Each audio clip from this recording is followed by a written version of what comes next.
말씀, 이 저녁, 이 시간 말씀을 통해 우리가 하나님의 뜻이 무엇인지, 그리고 하나님께서 우리에게 원하시는 것이 무엇인지 온전히 깨닫는 시간 되길 간절히 소망합니다. 네, 오늘 말씀은 에스겔 1장에서 나오는 보좌 환상과 요한계시록 4장에서 나오는 보좌 환상을 비교하며 우리가 은혜를 깨닫길 소망합니다. 에스겔 1장에서 에스겔과 요한계시록에서 사도 요한은 하나님의 모습을 환상으로 보았습니다. 에스겔 시대와 요한의 시대는 사실 완전히 다른 시대입니다. 에스겔 시대는 기원전 597년경 바벨론 포로 시대이고, 그리고 요한의 시대는 초대교회가 로마의 핍박을 받은 기원 후 90년경입니다. 이 둘의 차이는 거의 700년 정도의 차이를 가지고 있습니다. 그럼에도 불구하고 에스겔에서 하나님 보좌에 대한 환상과 요한계시록에서 하나님 보좌의 환상은 굉장히 비슷한 점을 가지고 있습니다. 먼저 에스겔과 사도 요한 이 둘 다 공통점을 보자면 현실적으로 어려운 시기였다라는 것입니다. 그리고 그 어려운 시기 가운데 하나님의 임재를 체험했다라는 것입니다. 에스겔은 원래 제사장이었습니다. 그렇지만 바벨론 포로로 끌려오게 되어서 하나님의 제사장의 사역을 하지 못하고 헌신하지 못하고 신앙조차도 과연 지킬 수 있을지 그러한 위기 가운데 처해 있었습니다. 그런데 에스겔이 생각했을 때 예루살렘 성전에만 계실 줄 알았던 여호와 하나님께서 에스겔을 그발 강가에서 만나주시고 찾아오십니다. 에스겔 1장 1절입니다. 30째의 넷째 달 초다새에 내가 그발 강가 사로잡힌 자 중에 있을 때 하늘이 열리며 하나님의 모습이 내게 보이니. 아멘. 아멘. 그발 강가에서 바벨론 포로로 있는 이 비참한 에스겔의 모습 가운데 여호와 하나님께서 에스겔을 찾아오십니다. 하늘이 열리며 하나님의 모습이 보인 것입니다. 그러면 요한은 어떻습니까? 사도 요한은 어떻습니까? 요한은 예수님을 증언한 죄로 pat모섬에 유배당했습니다. 바로 로마의 핍박으로 인해서 말입니다. 당시 로마의 권력은, 로마의 힘은 온 세계를 누빌 정도로 강력했습니다. 마치 에스겔 시대의 바벨론과 같았습니다. 그러한 핍박받는 이 비참한 상황 속에서 하나님은 요한에게도 자신을 나타내십니다. 계시록 4장 1절입니다. 이후에 내가 보니 하늘에 열린 문이 있는데 내가 들은 바 처음에 내게 말하던 나팔 소리 같은 그 음성이 이르되 이리로 올라오라. 이후에 마땅히 일어날 일들을 내가 내게 보이리라 하시더라. 아멘. 에스겔과 요한은 각각 나라를 빼앗긴 상황이었고 하나님을 향한 신앙을 전혀 지킬 수 없을 만큼 그런 어려운 상황에 처해 있었습니다. 인간의 힘으로는 도저히 이겨낼 수 없는 커다란 바벨론과 커다란 로마의 세력이 온전한 신앙을 갖지 못하게 방해하고 핍박했던 것입니다. 그런데 어떠합니까? 하나님께서 찾아오셨습니다. 아멘. 여러분, 우리 신앙 가운데 우리가 생각할 때 빠지기 쉬운 오류가 있습니다. 그것이 무엇이냐면 바로 내가 하나님을 찾았고 내가 하나님을 섬기고 있고 신앙의 주체가 나라는 것입니다. 그런데 그것이 아닙니다. 하나님께서 우리를 찾아온 것입니다. 아멘. 신앙을 전혀 지키기 힘든 상황 속에서 에스겔과 요한에게 찾아오신 하나님께서는 지금도 우리를 강렬하게 찾아오신다는 것을 아멘. 기억하시기 바랍니다. 아멘. 그리고 그것이 나의 어떤 잘난 부분 때문에 찾아와 주시는 것이 아니라 오직 은혜로 찾아와 주신다는 것을 기억하시기 바랍니다. 아멘. 그 다음은 내 생물에 대한 환상입니다. 에스겔 1장의 생물과 요한계시록 4장의 생물은 다른 점도 있지만 신기하게도 전혀 다른 시대임에도 불구하고 유사한 점이 있습니다. 바로 이 네 생물이 사자, 소, 사람, 독수리의 모습을 가지고 있었다는 것입니다. 물론 에스겔은 한 천사의 네 얼굴이 있었다고 하지만 요한계시록은 4명의 천사가 각각 한 명씩 그러한 모습을 하고 있었다라고 묘사합니다. 이 4가지 모습에 대해서 여러 가지 해석이 많습니다. 그렇지만 에스겔 당시 고대 근동의 문화에서는 이 사자를 힘, 독수리를 품위, 소를 다산, 풍요, 그리고 인간은 지혜를 상징했다라고 합니다. 이것을 가져와서 해석해 보자면 내 생물은 우리가 세상에서 가장 가치 있는 것으로 여기는 힘, 품위, 풍요, 지혜, 이 모든 것을 가지고 있었다는 것입니다. 그런데 이렇게 위대한 존재의 생물이 그들 마음대로 움직이거나 그들 자의대로 움직이거나 행동하지 않습니다. 에스겔에서 생물들은 오직 하나님만을 떠받들고 하나님의 영에 의해서만 통제되는 모습을 보여주고 있습니다. 요한계시록에서 생물들은 하나님의 주의를 지키고 있으며 하나님을 찬양하고 있습니다. 계시록 4장 8절입니다. 내 생물이 각각 6날개가 있고 그 안과 주의 눈이 가득하더라.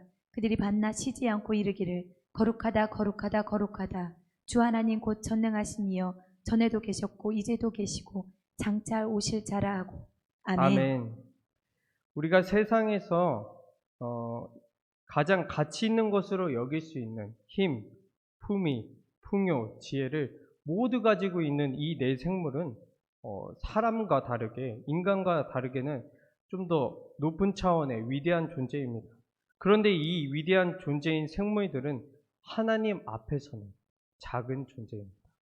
하나님을 떠받드는 존재이며 오직 겸손히 하나님만을 높이며 찬양하는 존재라는 것입니다. 아멘. 이것은 오히려 하나님의 높으심을 나타내는 것입니다. 사실 신앙의 핍박과 이 외적 어려움이 가득한 에스겔 시대와 사도 요한 시대에서 이러한 의구심이 들 수 있습니다.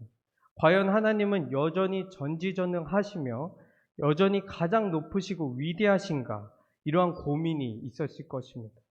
그런데 그런 상황 속에서 하나님의 가치가, 하나님의 높으심이, 하나님의 위대함이 이 생물들을 통해 증명됩니다.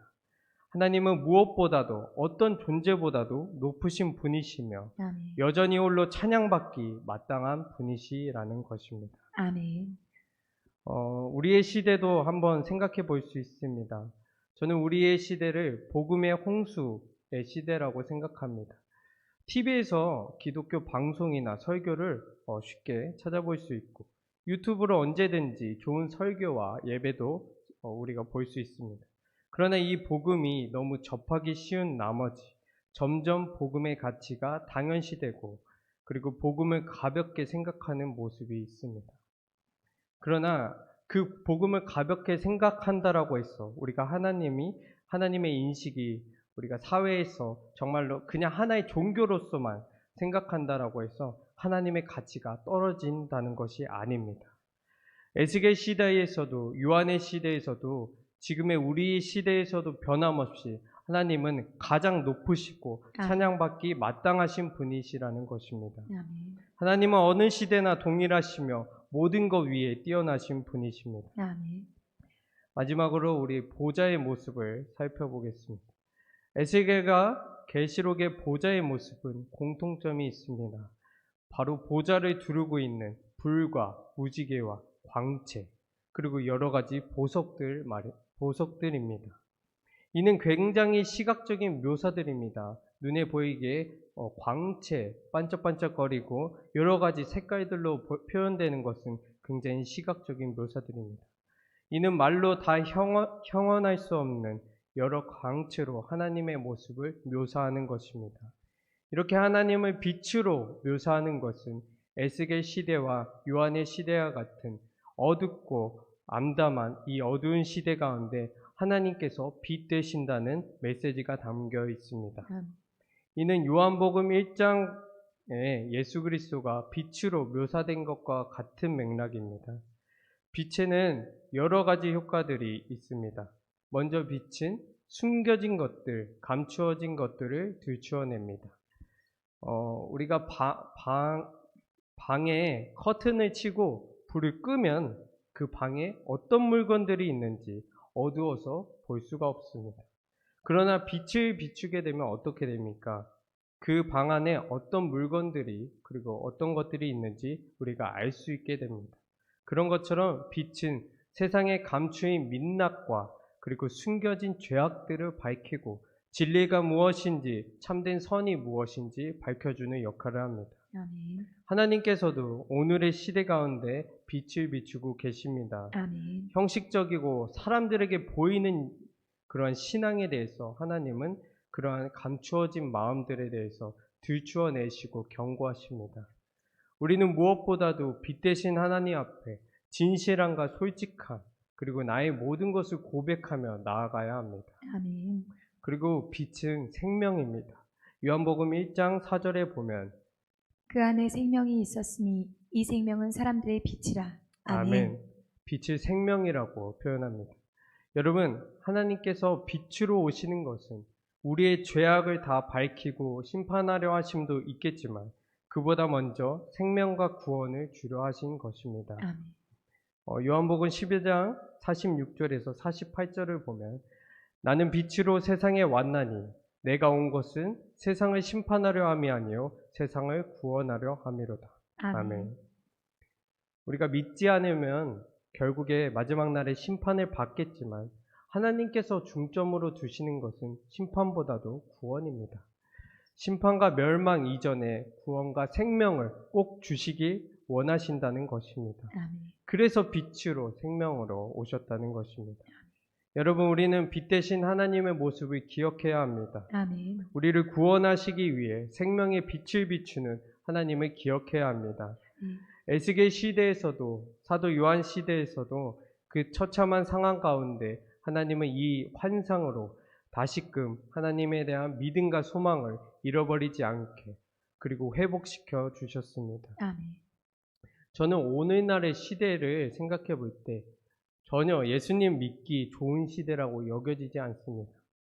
우리가 예배를 접하기는 쉽고 맘만 먹으면 언제든지 예배 영상을 볼 수 있지만 하나님께 대한 진정성과 순수성은 저는 솔직히 처참하다라고 생각합니다.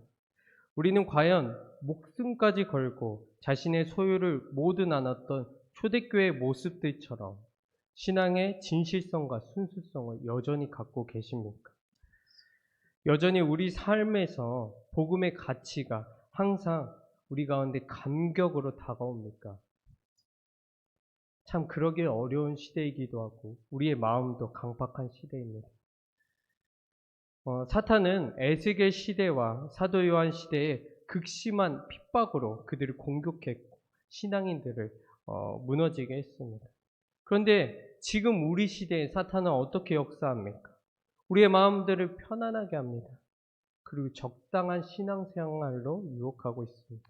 그리고 본질 예수 그리스도와 하나님께 집중하지 않고 그 외에 여러 가지들 사람들에게 눈에 보이는 것들에게 신경 쓰게 만듭니다.